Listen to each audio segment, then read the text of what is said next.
Assalamualaikum warahmatullahi wabarakatuh.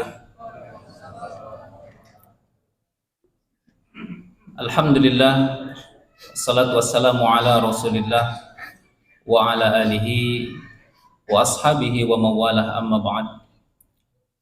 Jamaah salat isya dan salat tarawih yang sama-sama mengharap keridhaan Allah subhanahu wa ta'ala. Alhamdulillah, puji dan syukur senantiasa kita panjatkan kehadirat Allah subhanahu wa ta'ala yang telah begitu banyak memberikan kenikmatan kepada kita.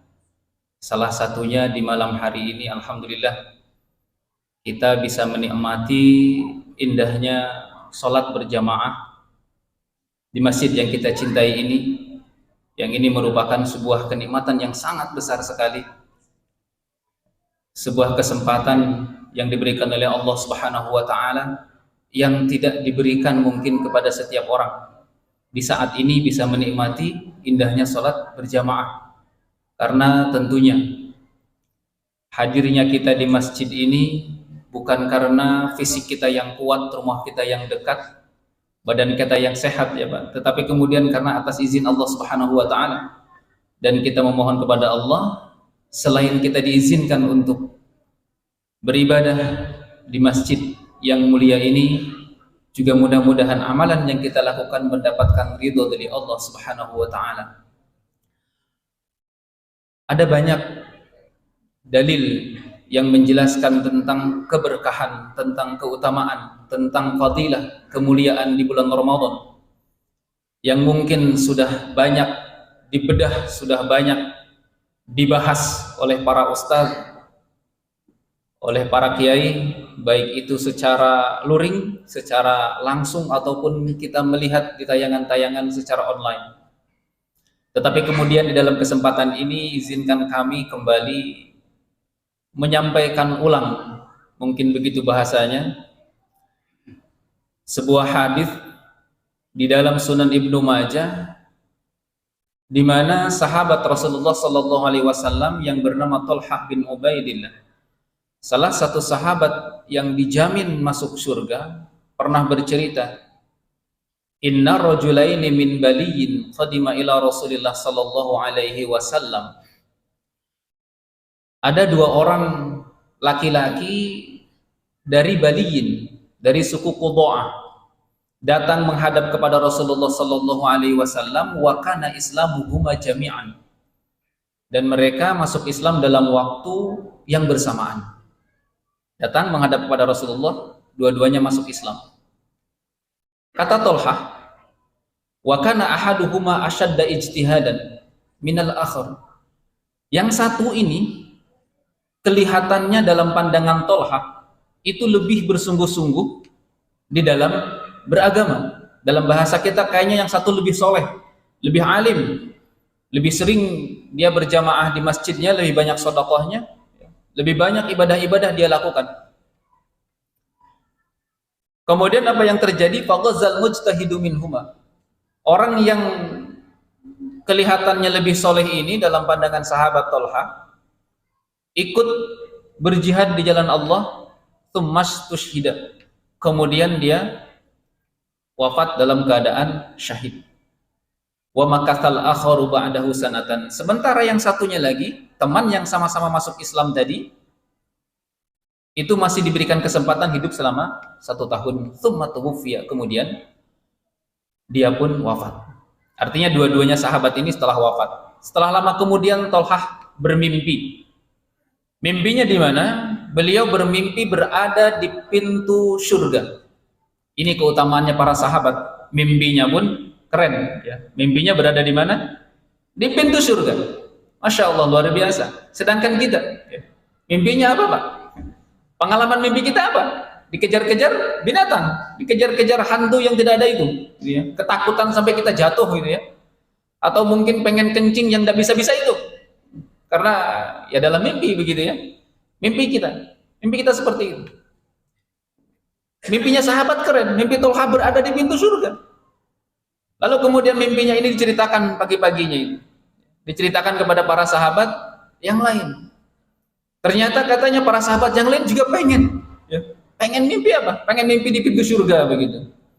Tetapi kemudian poin yang paling penting adalah Tolhah pada waktu itu merasa kaget ketika dia berada di pintu surga bertemu dengan dua orang laki-laki tadi yang sama-sama masuk Islam di hadapan Rasulullah, yang satu wafat karena mati syahid, yang satu kemudian hidup 1 tahun, wafat dalam keadaan biasa-biasa saja. Keluarlah dari dalam surga itu malaikat. Apa yang terjadi? Dipersilahkan masuk surga lebih dulu orang yang wafat belakangan. Padahal dalam sangkaannya Tolhah, yang bakalan dipersilahkan masuk surga duluan adalah orang yang mati syahid. Maka kata Tolhah, ini aneh. Ada apa ini gitu ya? Apa yang terjadi? Salahnya di mana? Dipersilahkan duluan yang wafat biasa saja, kemudian keluar lagi malaikat tadi, dipersilahkanlah orang yang mati syahid tadi masuk surga juga, kemudian keluar lagi, maka Tolhah disuruh pulang. Fa innaka la ya'ni laka ba'd. Engkau belum saatnya masuk surga. Tolhah pun kemudian ceritanya pulang, bangun gitu ya. Diceritakanlah mimpinya itu. Sampailah mimpi ini kepada Rasulullah sallallahu alaihi wasallam. Min ayyi dzalika ta'jabun? Kata Rasulullah, apa yang membuat engkau heran? Ya heranlah ya Rasulullah, harusnya kan orang yang mati syahid masuk surga duluan. Nah ini juga jadi masalah di antara para sahabat ya Pak ya.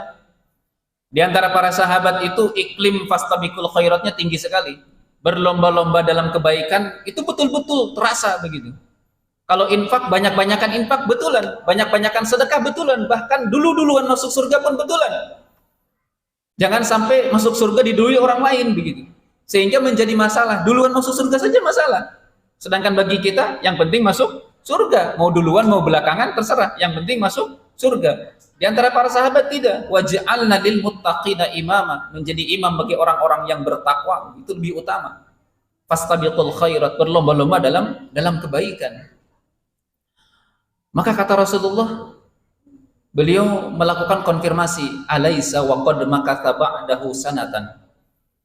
Bukankah, kata Rasulullah, orang yang didahulukan tadi masuk surga masih diberikan kesempatan oleh Allah Subhanahu wa taala untuk hidup 1 tahun kemudian? Qalu bala. Betul wahai Rasulullah.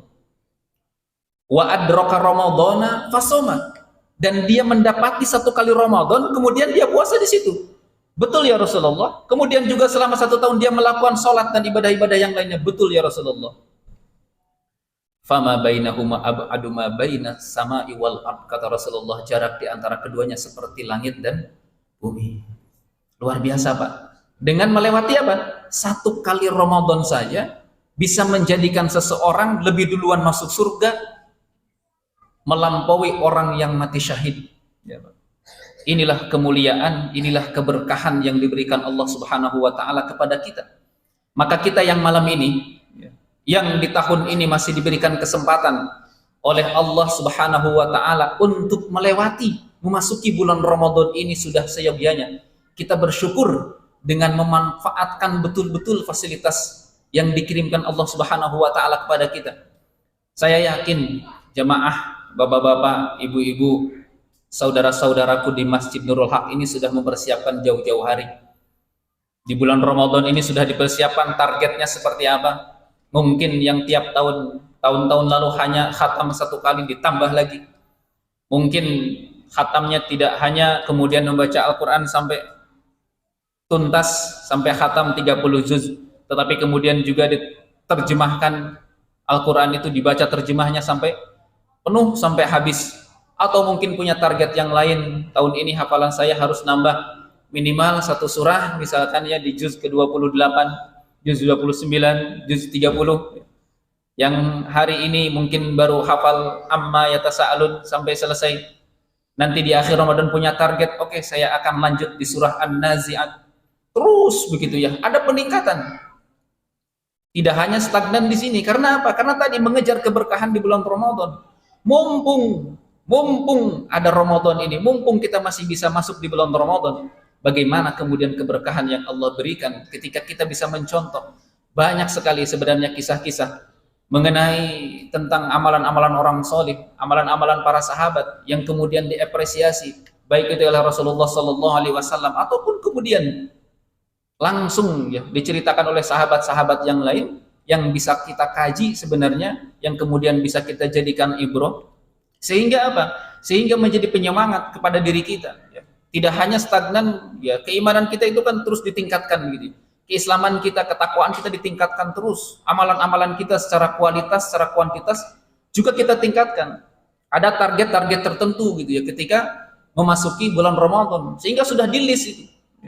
Orang-orang di pesantren itu kan biasanya membuat daftar begitu ya, kapan dia mau mudik, kapan dia mau meningkatkan amalannya ketika di pesantren, kapan dia mau meningkatkan amalannya ketika di rumah. Bapak-bapak mungkin yang punya pekerjaan kapan harus cuti, kapan mau libur, di mana akan membaca Al-Quran, di mana akan nambah hafalan Al-Quran, sudah ada listnya di buku catatan harian kita, sehingga bulan Ramadan ini tidak menjadi biasa-biasa saja, lewat begitu saja, tidak. Tetapi kemudian kita memiliki target-target tertentu, sehingga betul-betul Ramadan ini keberkahannya dirasakan oleh kita. Berkah itu apa? Ziyadatul khair, ya. Bertambahnya kebaikan. Ketika kita bertambah harta, tambah dermawan kita, itu barokah. Tambah ilmu kita, tambah amalan kita. Ada pengetahuan kita, tambah juga amalan kita, itu namanya barokah. Tetapi ketika keilmuan itu tidak sebanding, tidak seiring dengan amalan kita, dengan tingkat kesolehan kita, ya tidak ada keberkahan di situ. Ketika rezeki kita semakin banyak tetapi semakin kikir kita, sebenarnya tidak ada keberkahan di situ. Maka mudah-mudahan Allah Subhanahu wa taala memudahkan kita, senantiasa memberikan bimbingan, hidayah dan taufik kepada kita, agar senantiasa apa yang diberikan oleh Allah Subhanahu wa taala ya, fasilitas yang Allah berikan kepada kita dioptimalkan ya, semaksimal mungkin kita gerakkan gitu ya, menjadi orang-orang yang dalam Al-Quran dijelaskan kadihun ila rabbika kadhan famulaqi, yang bekerja keras untuk menuju Tuhan. Menuju Tuhanmu itu bekerja keras ya, beramal menuju Allah Subhanahu wa taala dengan kerja keras, tentunya amalan yang baik. Walaupun di dalam ayat itu ada yang baik, ada yang buruk, tetapi kemudian kita sebagai orang yang beriman, yang dipanggil dengan kalimat ya ayyuhalladzina amanu itu, maka kemudian kita bekerja keras untuk amalan-amalan yang terbaik kita, agar mendapatkan keridhaan Allah Subhanahu wa taala. Kalaulah malam ini kita dikumpulkan di masjid yang mulia ini, berjamaah kita di sini, maka kita bermohon juga kepada Allah, nanti di akhirat telah kita dikumpulkan di jannahnya, surga yang penuh dengan kenikmatan. Hadanallahu wa iyyakum ajmain. Wassalamualaikum warahmatullahi wabarakatuh.